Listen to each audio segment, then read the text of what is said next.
7h41, c'est l'heure de la pépite, on accueille Julien Melcarec. Bonjour à tous, on part en mer ce matin. Ah, c'est bien ça. Ouais, la mer version Dalida, parce que pourquoi pas. Je ne connaissais pas. Oui, tu vois.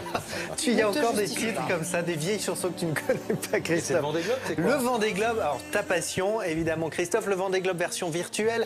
On en avait parlé ici, du phénomène virtuel regatta. Donc c'est un jeu de simulation où vous vous retrouvez dans la peau d'un coureur qui peut donc faire la course, mais derrière son ordinateur, vous avez un avatar et un bateau que vous devez diriger. 1 million d'utilisateurs, et parmi ce million d'utilisateurs, Mon père. il y a ton père, c'est vrai, et il est en direct avec nous. Non, mais celui qui est en direct avec nous, regardez, c'est Nils Dumas. Il a 23 ans, il est étudiant, et ce petit malin, il a détourné le jeu. Alors je vous explique, quand il s'est retrouvé en tête du classement, il a décidé de changer de nom, son nom de compétiteur. C'était plus par exemple Christophe Delay ou Nils Dumas, c'était Nils recherche un stage, parce que voilà, Nils est étudiant et il recherche un stage. Nils, comment dans ce cerveau torturé vous avez eu cette idée? Bonjour à tous. Alors l'idée, elle est venue un peu par hasard. En fait, au début, je m'étais inscrit un peu comme tout le monde pour jouer avec des amis et avec mon petit frère, donc c'était vraiment pas avec des grandes ambitions. Et au fur et à mesure, donc les 2 premières semaines, j'étais dans le top 10 ou 15 000, donc ça m'allait très bien. Déjà, j'étais déjà très content sur 1 million de joueurs. Et en approchant du Cap de Bonne-Espérance, donc au sud de l'Afrique, j'ai commencé à gagner des places, donc à rentrer dans le top 1000, rentrer dans le top 100.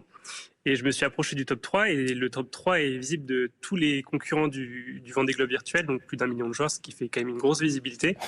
Et avec des amis, je me suis dit que ça pourrait être drôle de changer mon pseudo pour Nils cherche un stage. Alors j'avais pas assez de caractère pour mettre dans quel domaine je cherchais mon stage, mais ça a quand même attiré la curiosité des différents concurrents. Bah justement, Nils, Ouais. Nils, on a envie de savoir combien de messages vous avez reçus de potentiels Alors j'ai employeurs. pas compté, mais j'en ai reçu plus d'une centaine, enfin des centaines même.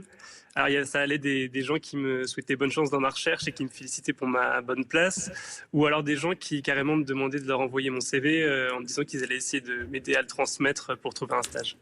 Alors, Et alors, le justement, stage alors justement, votre CV, on va l'afficher parce que le stage, vous ne l'avez pas encore décroché. Alors profitez-en. Après Virtual Regatta BFM TV, vous cherchez quoi? Alors en fait, je viens de terminer un Master 2 en droit européen. Donc j'ai terminé un stage aussi à Bruxelles. Donc j'aimerais bien continuer à Bruxelles en stage donc en droit européen ou dans les affaires européennes. Donc par exemple dans un cabinet d'avocat, auprès d'un député ou dans une entreprise. D'accord. Bon, je précise quand même au niveau de la course, parce que là, Nils nous parlait du top 3. Vous êtes un peu redescendu autour de la 60e place. Mais Il vient de faire ton stage là. quand même. Alors Nils Dumas sur Twitter ou LinkedIn, évidemment, on mettra son nom sur le compte Twitter de Première Ouais, Édition. ben on vous souhaite Bravo, bonne chance belle dans initiative. vos recherches. Et on sera peut-être en direct avec Clarisse Kremer, voilà, qui est l'une des femmes qui participe au Vendée Globe, qui a franchi le Cap Horn il y a quelques heures. Elle devrait être avec nous dans le journal de 8h.